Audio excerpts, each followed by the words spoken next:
नमस्कार दोस्तों, मैं Jyotsna Kholar blessings audio team Jaipur से न्यू एनर्जी के 46वें ऑडियो में आगे बढ़ते हैं। हम जैसे जैसे सब कुछ रिलीज़ करते जाएंगे, हमें हमारे प्रश्नों का जवाब पुरानी पद्धति से नहीं, नई पद्धति से मिलेगा। रिलीज़ करना मुश्किल होगा, लेकिन रिलीज़ करने के बाद नए के लिए स्थान मिलता है और अचानक पुरानी दोस्ती या पुरानी बीमारी वापस लौट कर आएगी और जिस आलोचना को हमने रिलीज़ किया है वो वापस आएगी। हम अस्पष्ट स्थिति में पढ़ सकते हैं कि जिसका हमने अतीत में परिष्कार किया था वो वापस क्यों आई है, लेकिन नई जगह पर नया समाधान ढूंढने के लिए वो वापस आई है। जैक जब पहली सृष्टि में था तो उसे वहाँ एक संकल्प और उद्देश्य मिलता था। अब वो राज केंद्र से बाहर जा रहे थे। वहाँ पर सब कुछ अद्भुत, शांत और प्यार भरा मिलता था और एकोन्मुख संकल्प होता था। लेकिन आग की दीवार को पार करने के बाद संकल्प स्वेच्छा यानी कि फ्री विल पैदा हुई। ये एकोन्मुख संकल्प के साथ जैक एक नूतन परिधि में आया है। उस संकल्प स्वेच्छा के साथ उसे क्या करना है उसे नहीं समझ आया और अपना कर्तव्य और अहम अस्मी राज्य के साथ किए गए समझौते के बारे में ही वो जानता था, लेकिन फ्री विल के साथ क्या करना है नहीं पता। उसके पास एक निर्दिष्ट मार्ग या नमूना नहीं है। दरअसल जैक की कहानी हमारी ही कहानी है। हम एक संकल्प से फ्री विल में जाना कैसे होता है अब हम समझ चुके हैं और हमें बहुत सारे दिलचस्प अनुभव मिले हैं। हम अपनी पसंद के मुताबिक सृष्टि करते हुए स्वेच्छा विधाता बनेंगे। संकल्प स्वेच्छा की वजह से हम पहले से ही ज़्यादा असाध्य मार्ग पर सृष्टि करते हुए उसका विस्तार करते आए हैं। जैक के धरती पर आने के बाद और भौतिक शरीर लेने के बाद उसके पास संकल्प स्वेच्छा है, लेकिन इसके साथ मायाजाल भी है। इस मायाजाल की वजह से जैक को अपने पिछले जन्म याद नहीं है। उसका राज्य से शून्य में आना और इस विश्व के लिए एनर्जी और नए टेम्पलेट को तैयार करना सब जैक मायाजाल की वजह से भूल चुका है। यहाँ पर संकल्प शिक्षा और मायाजाल दोनों के मिलने की वजह से इतनी शक्तिशाली एनर्जी है और उसी शक्तिशाली एनर्जी में हम इतने दिनों से जीते आए हैं। अब हमें आगे बढ़ते हुए उस संकल्प स्वेच्छा के आखिरी पड़ाव तक पहुंचना है। हमारा प्रयास आखिरी किनारे पर जिसे मिटाना चाहिए था मिटा चुके हैं और नई चेतना में जाने वाले हैं। अब हम घर वापस नहीं जाने वाले, विस्तार करते हुए जाएंगे। किसी एक दशा में मायाजाल रिलीज हो जाएगा और हम अपने सफ़र के बारे में जब संपूर्ण तरीके से समझेंगे तो आत्मा के बारे में भी समझ आएगा। असेंशन प्रोसेस को जिस तरह से हमने कल्पना की थी, दरअसल वो वैसा नहीं है। हम जब एक सर्कल को पूरा करते हुए आएंगे तब तक बहुत कुछ दिलचस्प हो जाएगा। हमारे संकल्प स्वेच्छा को काबू में करने के साथ असली विधाता की तरह हम दिव्य संकल्प को लेते हुए न्यू एनर्जी में कदम रखेंगे।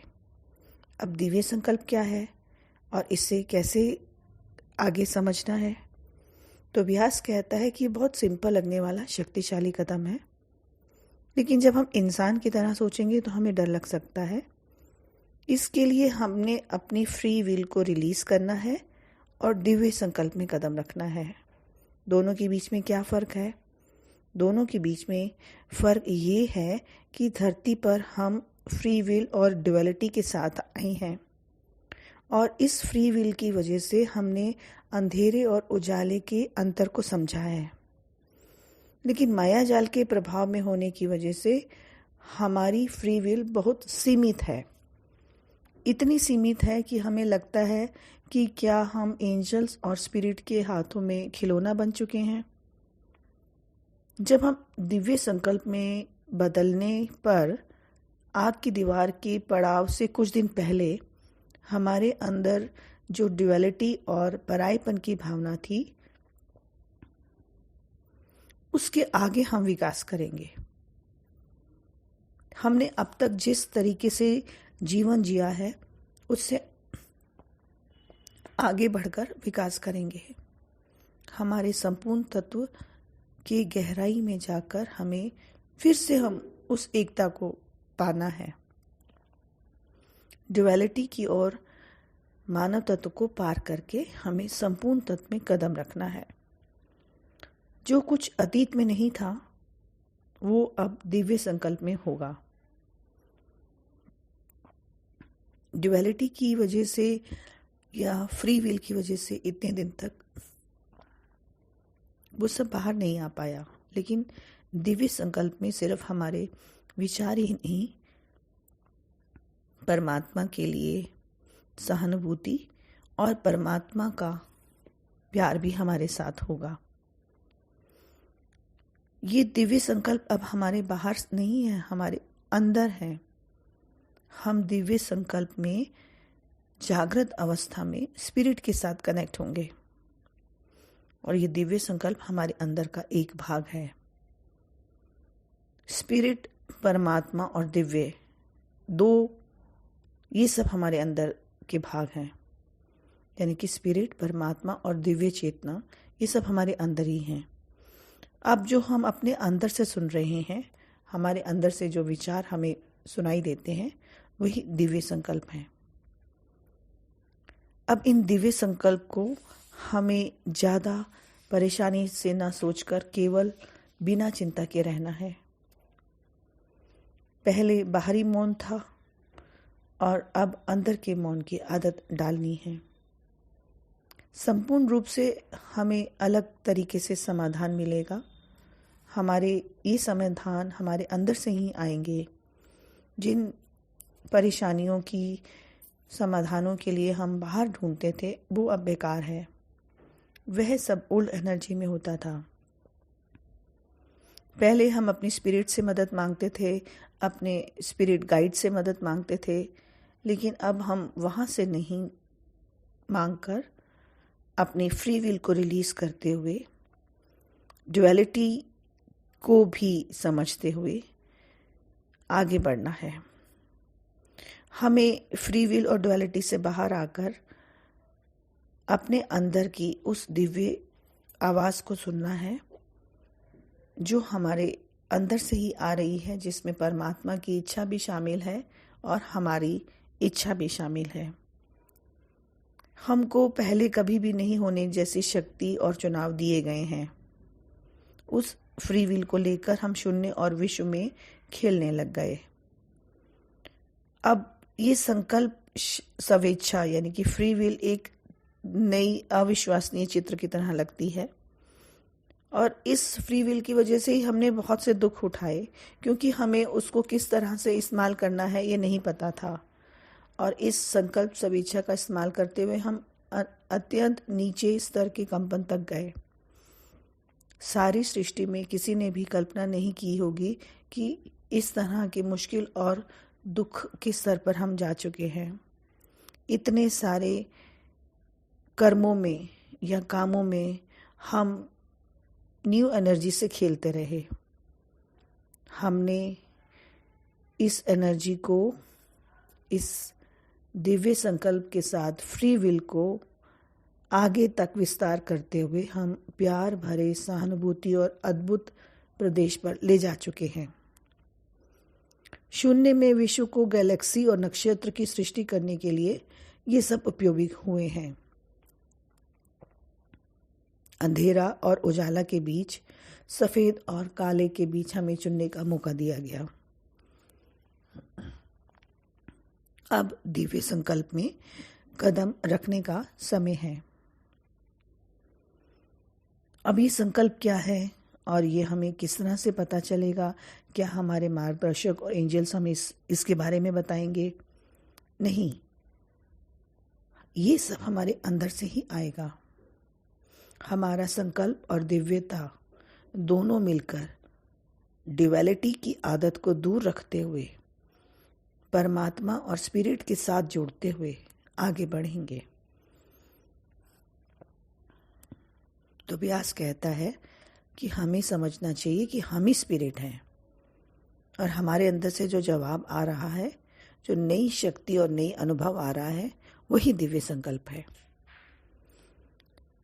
अब हमें आगे क्या करना है? हमें आगे उदाहरण के लिए समझाते हुए तो व्यास एक समस्या को बताता है कि हम अपने दैनिक जीवन में एक समस्या के पड़ाव में आ चुके हैं। हम ये समझ सकते हैं कि एक समस्या हमारे पास आई है, वो हमारे साथ खुशी से नाचने के लिए तैयार है। लेकिन जब हम उस समस्या को अपने साथ मिलाकर, अपने अंदर लेकर उसका सामना करते हुए आगे बढ़ेंगे, तो वो समस्या हैरान हो जाएगी कि मैं इसके साथ रहने के लिए आया था, लेकिन ये मुझसे परेशान ना होकर और खुश है और दिव्य संकल्प के साथ है। तो वो समस्या एक दिव्य संकल्प की वजह से हमें नए स्तर पर ले जाएगी, हमारे अंदर का स्तर और बढ़ेगा। तो व्यास कहता है कि इस तरह से व्यवहार करने पर तो व्यास के लोग भी नहीं जान पाते हैं, ये केवल धरती पर मनुष्य ही कर सकता है। हमें अब तक पुराने सोचने के तरीकों को बिल्कुल रिलीज़ करना है, परेशान होने के तरीकों को रिलीज़ करना है और चिंता करने की जो हमारे अंदर भावना है उसको भी रिलीज़ करना है।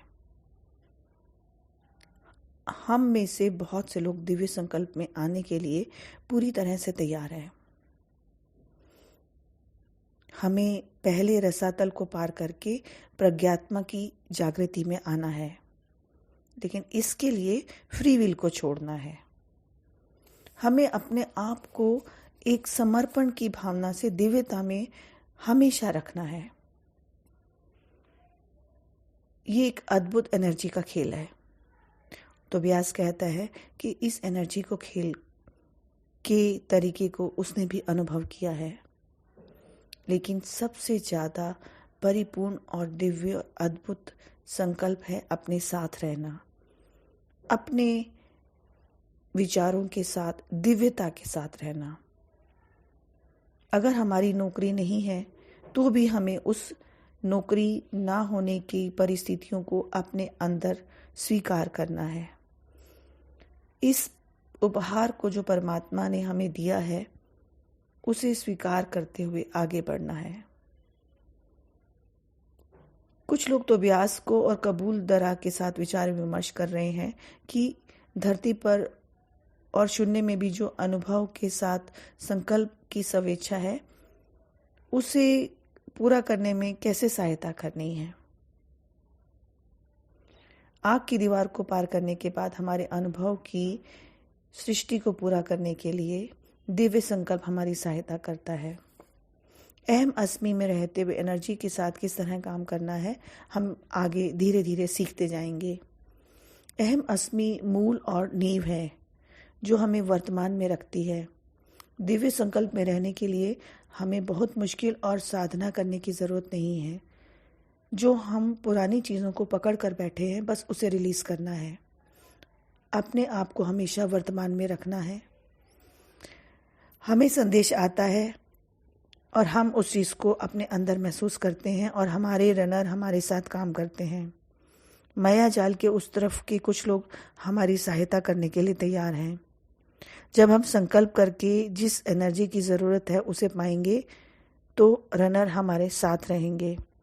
जैसे जैसे हम अपने कंपन को बढ़ाते जाएंगे, विचारों को बदलेंगे, सब कुछ अपने आप समायोजन होता जाएगा। ये रनर्स हमारे पास इस समायोजन को आने के लिए मदद करते हैं। जिसे हम चाहते हैं उसे हमारे पास लाने के लिए ये रनर्स आगे जाते हैं। कई बार देरी होने की वजह से और जो रुकावटें आती हैं, इन सब को भी ये रनर्स दूर करते हैं। ये रनर एनर्जी को बैलेंस करने वाले हैं। हमारे एनर्जी के साथ काम करते हुए उस बैलेंस को सही समय में सभी चीज़ों के लिए हमारे पास लाते हैं। हम ज़रूरत पड़ने पर अपनी समस्या के लिए रनर की सहायता ले सकते हैं।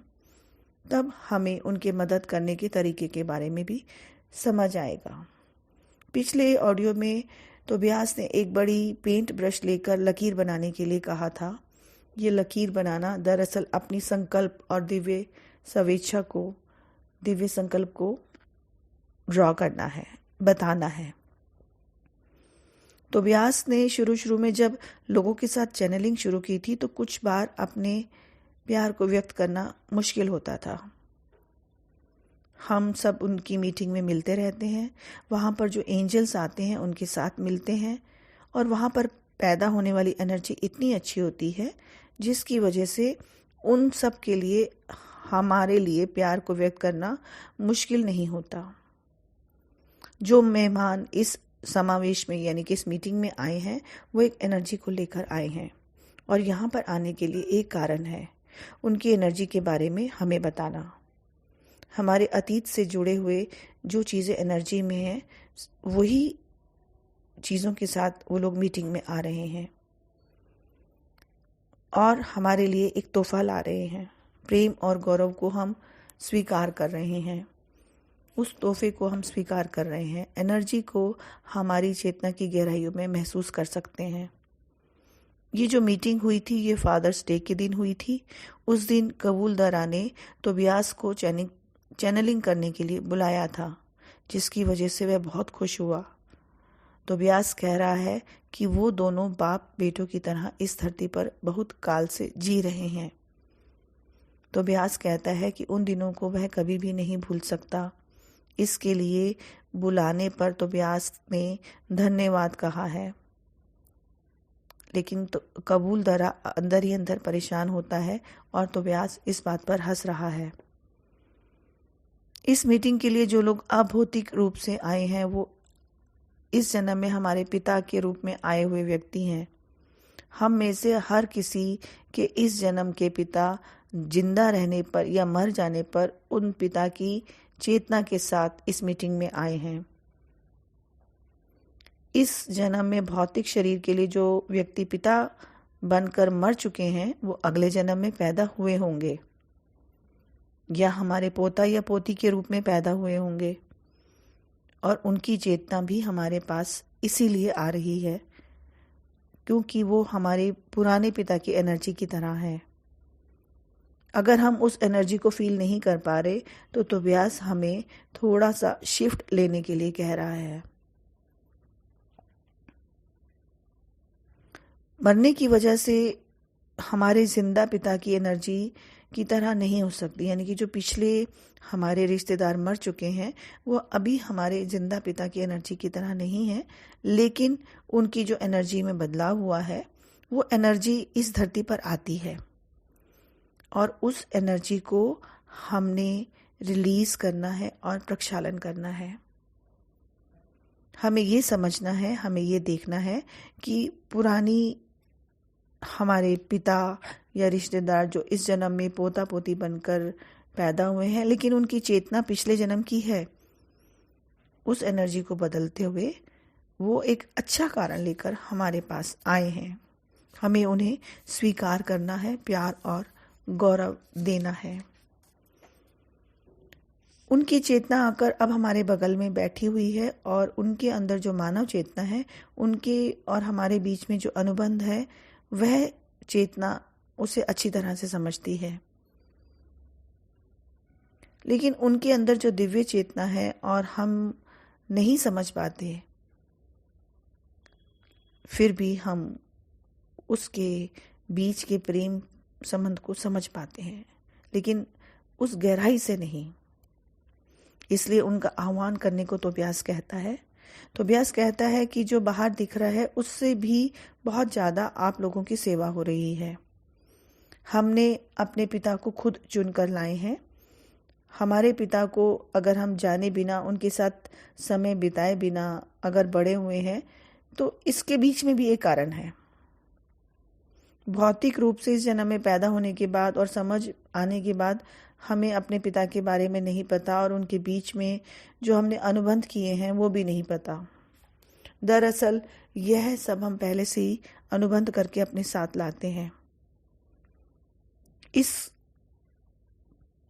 पाठ को पढ़ते समय और सुनते वक्त जो एनर्जी हमारे पास है वो बहुत शक्तिशाली मेल एनर्जी है। उस मेल एनर्जी को प्यार की एनर्जी और इमोशनल बैलेंस को मदद करने के लिए, उसमें बदलने के लिए हमारे पास एंजल्स और रनर्स भी आए हुए हैं। उस मेल एनर्जी को प्यार से हमें बदल कर आगे बढ़ा रहे हैं। इस समय में यह सब हमारे लिए बहुत अच्छा हो रहा है। अब तो व्यास मेल एनर्जी के बारे में समझाता है। तो व्यास लोगों को पुत्र एनर्जी का आह्वान करने के लिए ज़रूरत क्या है ये समझाता है। जब हमने स्पिरिट के राजा और रानी के बारे में बताया था और सृष्टि क्रम बताया था, तब हमने राजा और रानी की ज़रूरत के बारे में भी बताया था। जैक के सिर्फ पुरुष होने का कारण क्या है? उसे स्त्री क्यों नहीं होना चाहिए? इस तरह के प्रश्न हमारे मन में आते हैं। इस तरह पुत्र एनर्जी के मीटिंग के दिन तो व्यास लोग इंतज़ार कर रहे हैं। उनके बोलने पर ही अब हमें समझ आएगा।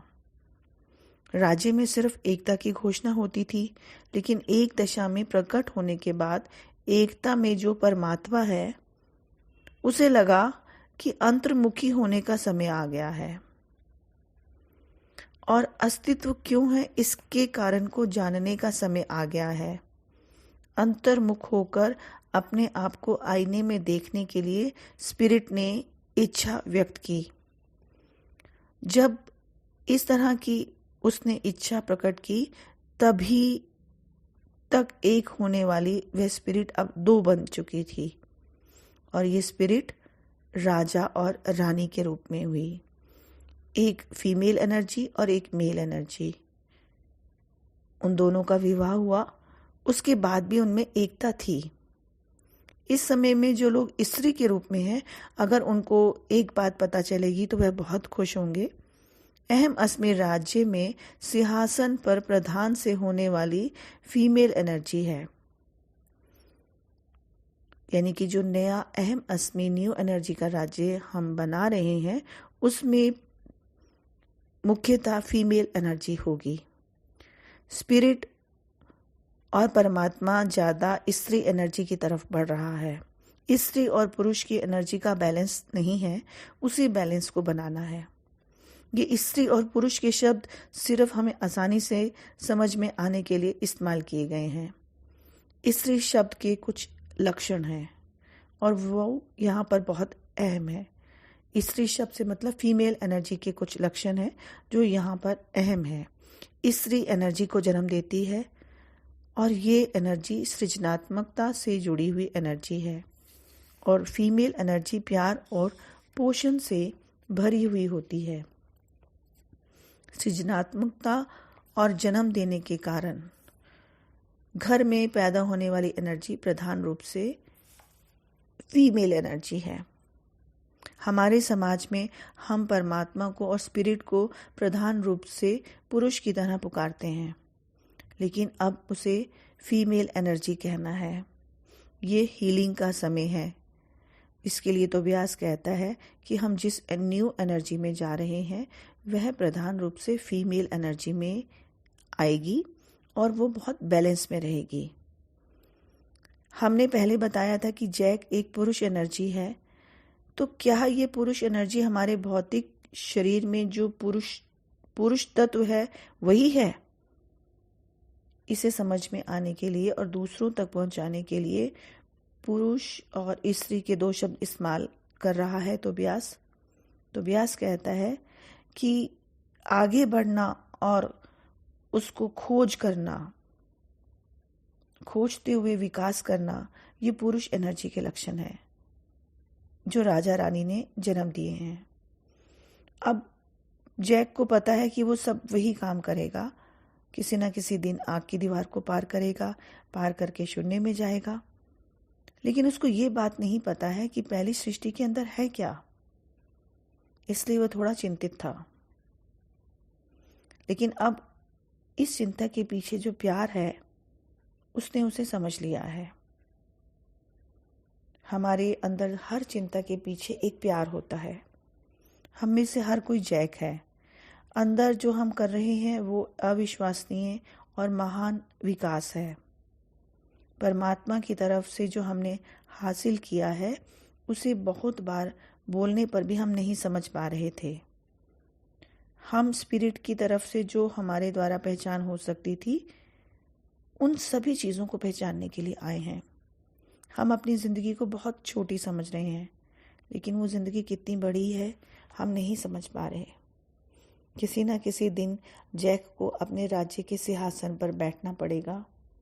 उससे पहले के अनुभव उसने जो विस्तार के साथ अपने अंदर लिए हैं उस बैलेंस को वह जानेगा।